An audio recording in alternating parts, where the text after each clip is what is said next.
Okay. So good afternoon. Thank you for coming to our presentation, and thank you to Tanvi and Ravi for organizing our session. This afternoon, we'll be discussing the significance of non-digital technologies in the field of information communication technology and development, or ICTD. We want to begin with introductions. I'm Susan Weich. I'm an associate professor in the Department of Media and Information at Michigan State University. And I've been studying technology use and design in parts of Kenya for about a decade now. And my name is Dr. Miriam Karida Charimbu from the Department of Crops, Horticulture and Soils. I am also a visiting scholar at Michigan State University, and I've been working on non-digital technologies in crop production and protection in Kenya. Welcome. So to motivate our session, ICT for Ag is a field that is broadly defined as developing new and digital technologies to support farmers. We've seen multiple examples of these during the conference, developing mobile phone applications that provide farmers with crop pricing information, efforts to use drones to monitor crops, developing sensor-based technologies that give farmers timely weather information. So perhaps it's unsurprising that little attention has been given to non-digital technologies. But one of the goals of our talk is to draw your attention to these technologies that have existed in parts of Africa and specifically in Kenya for hundreds of years. More broadly, we hope to convince you that these technologies merit as much, if not more, attention than the digital ones that are mostly the focus of this conference. In particular, we will focus on the technology that you see here, hand tools. This one is known as the djembe, which is Swahili for hand hoe. And this brings me to an outline for the rest of our talk. What we're going to present today is a case study that documents our efforts to collaborate with farmers in Western Kenya and craftsmen known as juakali to redesign and manufacture new hand tools for farmers. Our project was guided by the human-centered design process, a popular approach to technology design that puts people, in the case of our study, farmers, at the center of the design process. And it's a process that generally involves three phases, and we'll use these to structure our talk. This understanding phase, this ideation phase, we ask farmers to come up with new ideas of tools. And then Miriam will talk about our evaluation of these new tools. We'll talk about the broader implications of our work and leave time for questions from you. So these hand tools, for example, the djembe, these are ancient technologies. And other than replacing the iron blades with wood or stone, their designs have really remained unchanged for centuries. These are important technologies. These hand tools produce food and income for farmers. They use them with this intimate and sophisticated local knowledge of their soil and the crops they grow. And prior efforts to develop technologies that assist farmers with agricultural work have primarily focused on mechanization, promoting tractors to assist them. However, a significant number of farmers in parts of Africa still use the hand tools like you see here. And this is one reason we're focusing on them in our talk. So this is a long-term and ongoing project. It began in June of 2017. We've been primarily conducting research at sites in Western Kenya, primarily rural villages in Vihiga and Kakamega counties. Agriculture has long been the dominant activity for people, especially women in this part of Kenya. Also, our project collaborators, an NGO called Rural Outreach Africa, are based in this part of Kenya. They have an office there, which helped us identify and recruit farmers to participate in all aspects of this project. And to date, we've worked with 26 different groups of farmers, and approximately 340 farmers have participated in one aspect of this project. So this human-centered design process begins with this understanding phase. So to understand farmers and the hand tools we use, we began by conducting group interviews and observations. We asked them to show us their tools, to talk about which ones they used and why. We asked them how much their tools cost, where they store them, how they maintain them, and so on. And our ultimate goal was really to gain this deep understanding of these tools to inform the next phases of our design process. And I'll briefly go over some of the things that we found. Well, farmers brought a variety of tools to our sessions. We saw panga, slashers, axe, shovels, mattocks, rakes, and so on. But the most common tool, the one that they had the most to say about, was the hoe or the djembe. And we saw multiple variations of this, some with a solid blade like you see here, other with a forked blade. And again, farmers had a lot to say about these tools. Their comments included complaints about the wooden handles, specifically how they would get splinters and blisters from using them so often. They also spoke a great deal about the quality of the djembe's, the hoe's blade. You see an example of one of these blades here. They told us that the metal of these blades broke easily, especially when their hoes hit stones or there are deep roots in the ground or their soil was dry and hard. Farmers also had a great deal to say about the costs of buying and replacing these blades. It was something they did at least once, sometimes twice a year. And for many, paying, I think, the roughly 300 shillings that these blades cost was a significant expense. And there was a sense that there was a desire for, having something that was long-lasting, a blade that was a part of their hoes. Another significant finding, and this was especially voiced by the women who participated in our early phases of our project, was the pain associated with agricultural production. I mean, all aspects of food production are arduous. Planting soil, planting the seeds, breaking the soil. But the one that women had the most to say about was weeding. And it was widely recognized as the most grueling aspect of food production. And women are responsible for 90% of weeding in East Africa. The women in our studies talked extensively about this process, having detailed knowledge about the weeds that they needed to get rid of, knowing when it was time to get rid of them, knowing the variations among the weeds and which ones were the most difficult to pull out of the ground. They also had a great deal to talk about how painful this process was, mostly because it involves frequent bending over and squatting. They were tired after they weeded. They told stories about ways they alleviated pain by getting a massage from their husband, taking baths, taking a Panadol. You see an advertisement for that here. And there was another finding that I want to share because I think it's very relevant to this conference, and in particular the discussions about mobile phones. During these sessions, we asked farmers to compare their hand tools with their mobile phones. And their comments drew attention to the significance of these tools. The quote that you see here was representative of many we heard. They say you use the djembe to dig, and then the land will produce food. And then I can sell part of that to produce to buy a mobile phone. And you can see that without these hand tools, farmers couldn't really earn enough money to buy a mobile phone. So recall, this is a human-centered design approach. I've talked about the understanding phase, and we use these findings to guide the next phase of our project, this ideation phase. So our goal here was to generate ideas for new tools. So we organized groups of farmers. We had about 73 in total, and we asked them to participate in these design workshops. We covered their tables with pieces of paper. You can see that in the picture here.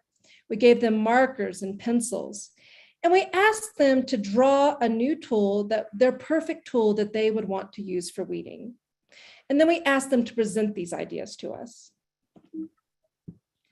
So I have a short video that sort of gives you a sense of what these sessions were like. She's talking about the tools she designed and some specific changes that she wants to be made to tools. It's in Swahili, but there's an English moderator who will clue you into the most important aspects of this, this video.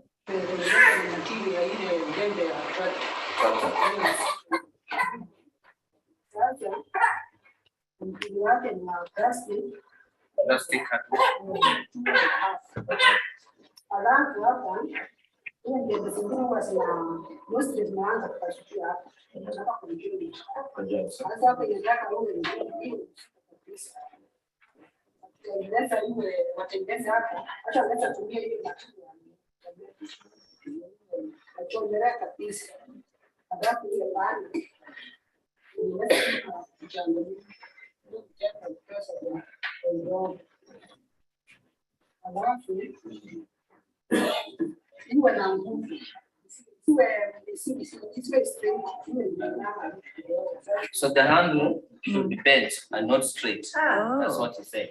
You don't know.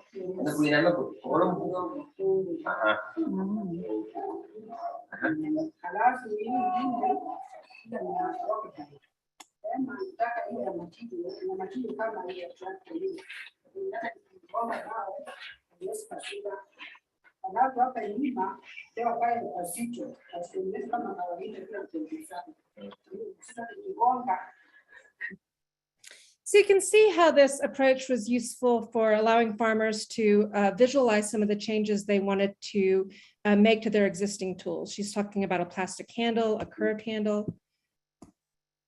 And these sessions proved really useful in generating lots of ideas. This is another one that came up in a number of groups, featuring this hand hoe that was described as 2-in-1.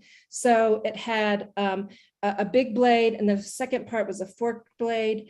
There was a lot of interest in combining two tools into one because it was seen as cost effective, and also a belief that it would make weeding faster for farmers. This is another popular concept. It's an idea for a wheel hoe. So the farmer pushes this hoe. It has different blades and attachments to it that that's useful for also useful for weeding. And this ideation phase of the human-centered design process includes developing prototypes. So we gave these drawings to local craftspeople who are known as juakali, and we asked them to make prototypes of them. And you see some of those here. You see the double-headed djembe, you see the wheel hoe, and all of these prototypes were grounded in the juakali's interpretations of the farmer's sketches. So I'm now going to hand over the presentation to Miriam, and she will talk about the evaluation of these prototype tools with the farmers. Thank you, Susan. After the farmers had used the tools, after they had designed the tools and they were given them back, they were allowed to use the tools since 2017, and we came back last year in 2021 to check on a number of factors. So we tried to evaluate the HCD process using redesigned tools that can be adopted by the farmers. And in this study, we wanted to see the longer term implications of HCD and also the designed tool. And the major factors we considered is whether the tools were adopted by the farmers. Were they labor efficient? Because that was one of the things they wanted to reduce drudgery. What were the impact of the tools on the environment, that is the soil health and the crop production, and also the health of the farmers. We also wanted to feel their opinion about these redesigned tools, and since they have used them for a long time, do they want any more changes to be done on them? Next slide, please. Next slide. After we did focus group discussion, we did key informant interviews, and we also did questionnaires for individual farmers.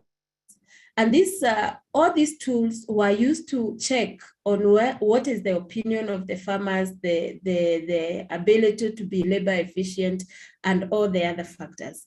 Out of the 26 groups that were the initial farmer groups that participated, we selected 8 groups, 4 for the focus group discussions and 4 for individual household interviews.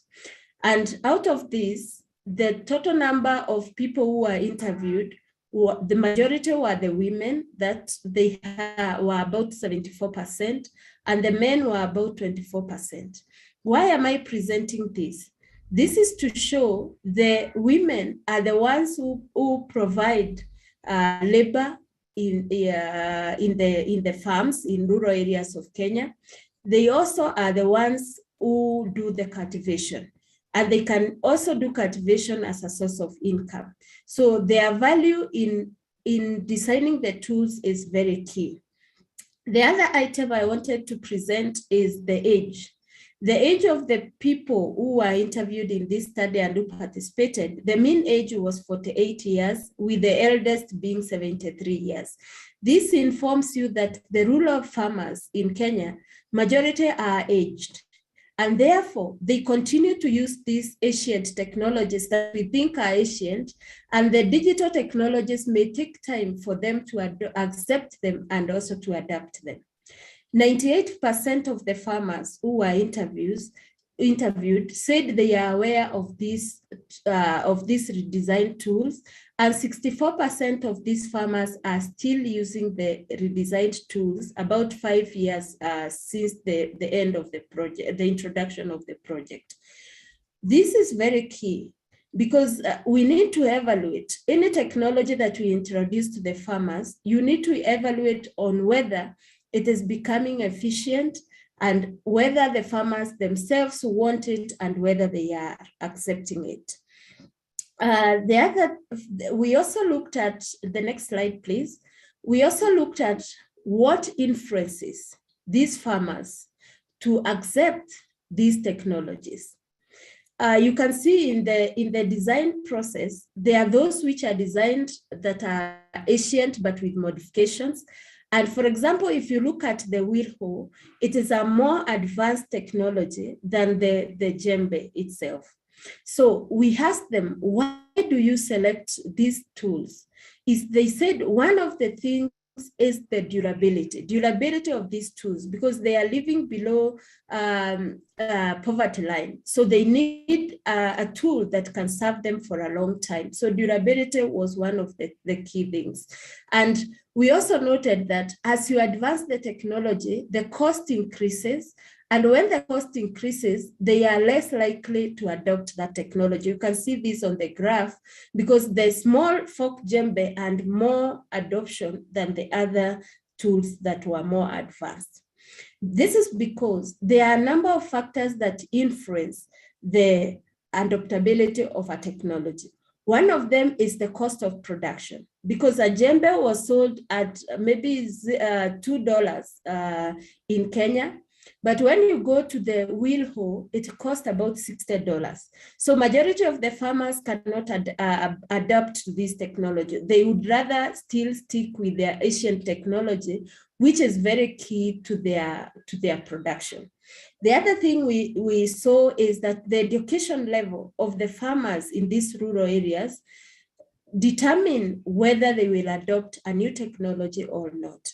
Majority of the farmers who were interviewed, although I've not presented the data here, most of them were up to primary school dropouts and those who graduated at primary school. So the knowledge that they have about the tools is indigenous knowledge. So trying a new technology means they should learn something new. So this may take a lot of time for them to accept. And then also accessibility of the agricultural extension service who promote the new technologies. The more the extension services are frequent, then the more likely they are going to adapt a technology because they believe them and they trust them. As researchers, it may take time for the farmers to build the confidence in what we are doing. So I'll show a small video of the farmers trying to embrace, after the evaluation, they embrace the technology and they are explaining why they are adopting this technology. One of the things is that they appreciate their contribution because their contribution is key. And when they contributed, these modifications were done, and therefore they own the process and they own the djembe. So they feel more confident and they believe any further suggestions that would be made, it would be incorporated. Play the video, please. So, Polly.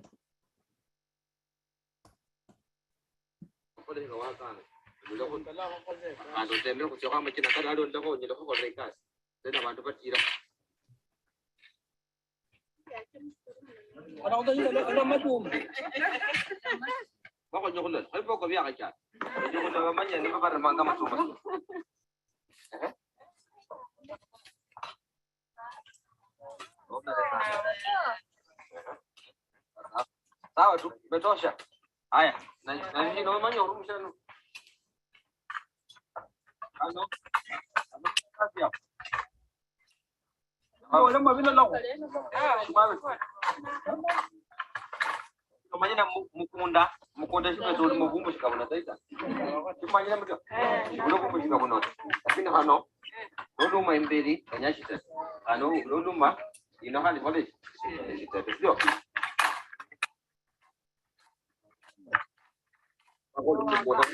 Ulanga. Aho akanga. Wakanga mukunda. Yale ndio kulanga sira kuita. Sio. Mushiru. Ani mtu yinga. La kunde yini nango wilo. Kila sine batsandala. Abantu basimuje. Wala kasi. Wala kasi ngana. Shinda hicho. Sawa.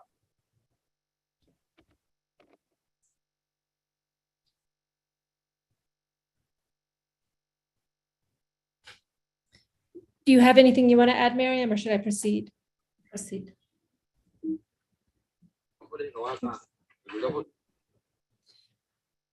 So I'll now talk about the broader implication of our project and what we really see as the takeaways from our presentation.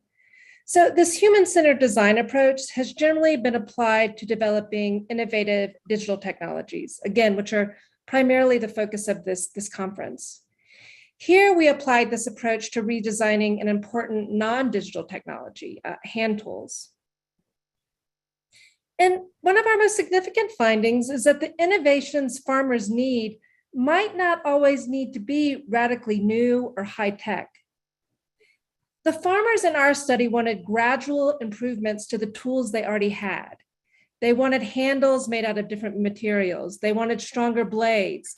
They wanted the angles of these blades to be slightly adjusted so that it made sense with the crops that they grew. And this suggests that the new or digital might not always be necessary or might not always be better. More broadly, by just focusing on digital technologies, researchers and practitioners in this field risk overlooking these other significant technologies that have been a part of people's lives and demonstrate that technological innovation has existed in Africa for centuries, long before these digital technologies came into being. And more broadly, our research also draws attention to the significance of these local craftsmen, the Juakali, and the potential they demonstrated in being able to work with farmers and developing tools for their local communities. So our evaluation suggests that there may be some benefits of our tools. Of course, there's more systematic analysis that's needed to assess their impacts on health, and more rigorous research is needed to understand whether manufacturing these tools presents a viable business opportunity for the Juakali in our study. We also want to recognize that there are regional differences in these tools. For example, the tools that are more common in Western parts of Kenya differ from the tools that are more common in central parts of Kenya. We're in the process of pursuing more funding so that we can move forward to address these aspects of our project.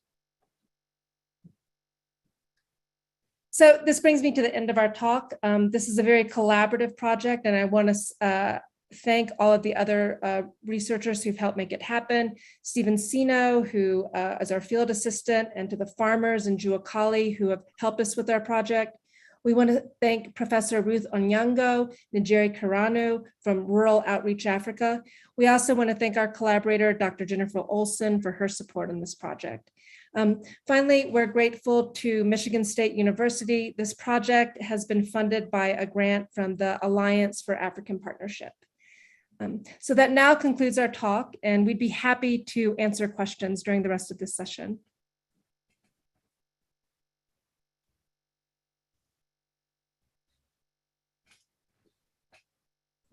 Are there any questions?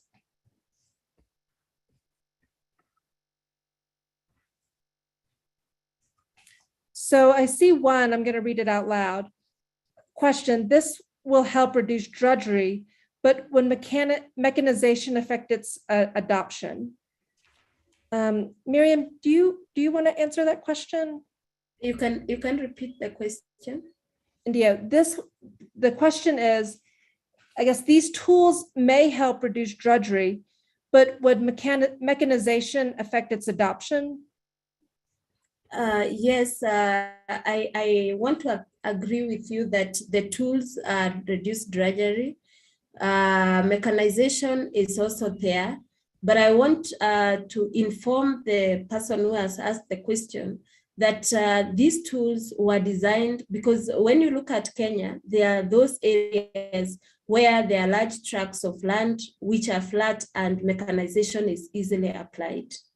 There are some areas where the other areas where the farms are so small, less than 1 hectare, and the farms are rocky, the terrain is very slopey. So that is why they don't rule out these Asian technologies. However much mechanization is there, it can influence a certain region in Kenya, but there are other regions which still use the ancient tools like the hand tools. So this does not really eliminate the use of machinery, but it also contributes to the people who are not even able to access those machineries which can be used in the farm. I hope I've answered the question. And one thing that Miriam and I have talked about is that we think that there may be environmental benefits of using these hand tools over mechanization, and that could be another potential with working towards redesigning these. So there's a second question I'll read out loud. It's from Annie Marimi. Does this encompass the desire to protect their indigenous knowledge by the local communities? I mean, I think that is another aspect of our the work we're doing, that it could be seen as that. What are your thoughts, Miriam?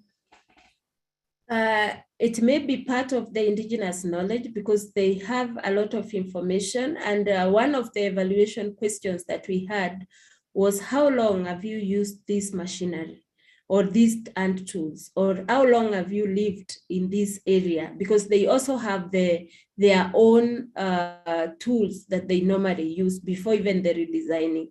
So I think we have tapped from the indigenous knowledge that the farmers already have. And also we have added now the scientific base of this, of HCD in the designing of the tools. Thank you.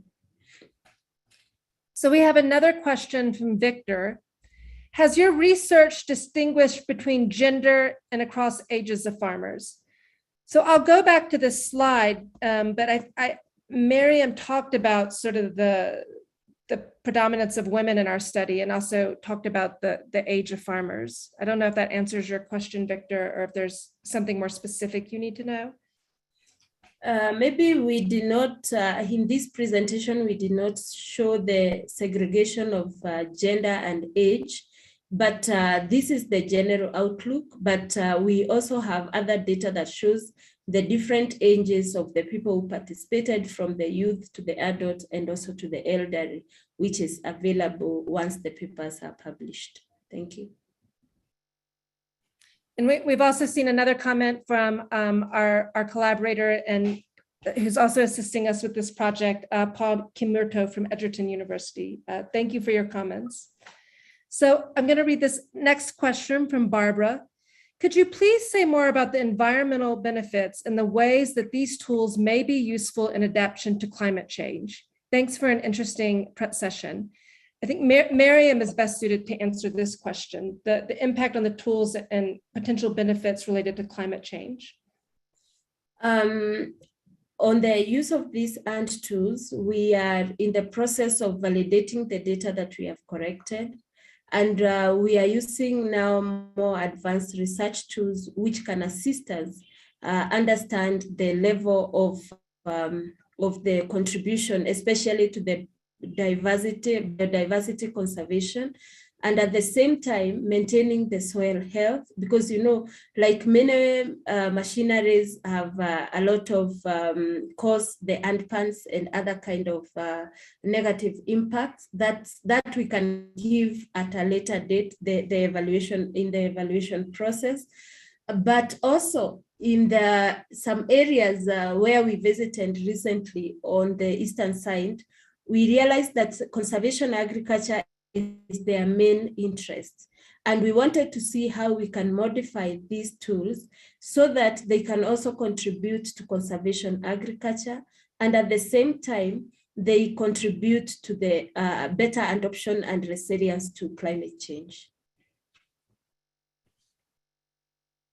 Any other? Are there any other questions? There are no more showing up in my field, but please, if you have something to ask, please unmute yourself and ask. I think this session, from my understanding, was supposed to be about generating dialogue.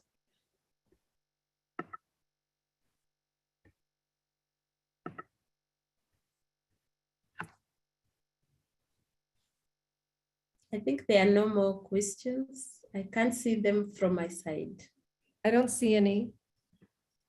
So we can take it back. This is Arbab from Pakistan. I have one question.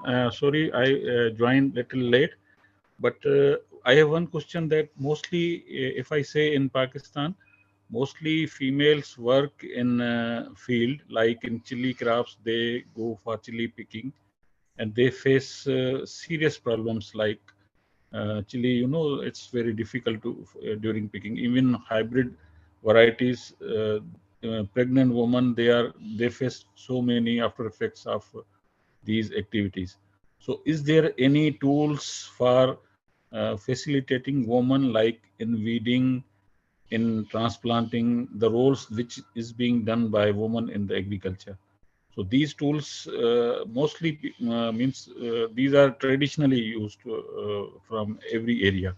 So I hope there might be some consideration on introducing such tools that can help simplifying the work of women in the field. So this is my question and suggestion as well. Thank you, madam. No, we appreciate, and that's one of the aspects that was motivating our project, recognizing that